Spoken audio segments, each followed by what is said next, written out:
ever felt yawning after someone else? It's a funny feeling, right? One person yawns, and suddenly, you can't help but yawn too.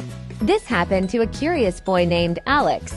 He saw his dad yawn and then, poof, he was yawning.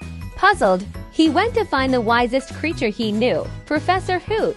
"Professor," he asked, "why is yawning so catchy?" The old owl explained it's all about empathy and special things in our brain called mirror neurons. They see an action, like a yawn, and copy it.